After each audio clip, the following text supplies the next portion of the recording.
这个大哥的话，以前一定是修拖拉机的。今天大哥这个宝马X6的话，它是行驶过程中底盘异响，特别是这种起伏路的话，就有特别的响。现在我们把它开到我们试底盘异响这个异用的起伏路上面试了一下，这个声音还是响的很明显，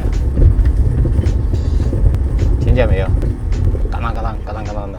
这个声音的话，听上去像是这个左前方减震器的声音，它不像底盘球头或者是胶套的那种声音。这个声音的话，有点拖那种感觉，是哐啷哐啷的。如果是球头啊那些，它是咯噔咯噔咯噔咯噔那种声音。现在车子我们已经深侧检查过了，初步判定了这个问题来源于哪里。这个减震器的话是更换过的，这个减震器是没有安装到位，下面还有很大一个缝隙。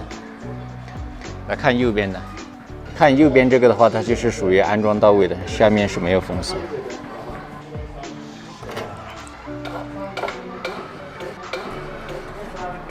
现在的话，这个减震器已经安装到位了。像这种就是属于人为的问题了，它没有把这个减震器安装到位，就把螺栓给紧上了。现在减震器的话，虽然安装到位了，但是这个异响能不能排除的话，我的心都有点悬，因为它换这个某品牌的减震器，完全没有把握它是好是坏。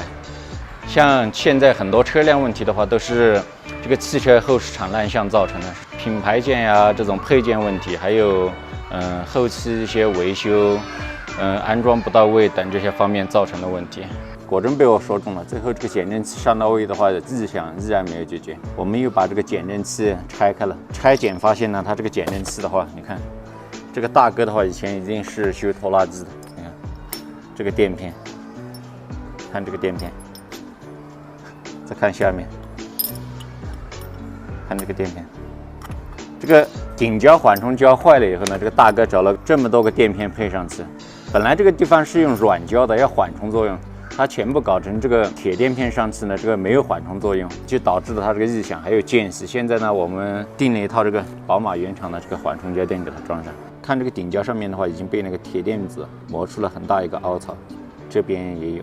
好，现在我们处理一下，把它装上去。这个大哥的话，人还是挺聪明的，就是方法用错了。修拖拉机的话还不错。这个宝马车的话是讲究舒适性，买来享受的。像汽车上这些东西的话，也不是所有东西都能维修的。我们主张的还是，能修的修，该换的话还是一定要换的。很多东西维修起来的话，装上去有一定的安全隐患，这样的东西我们还是不建议去维修的，直接更换新的。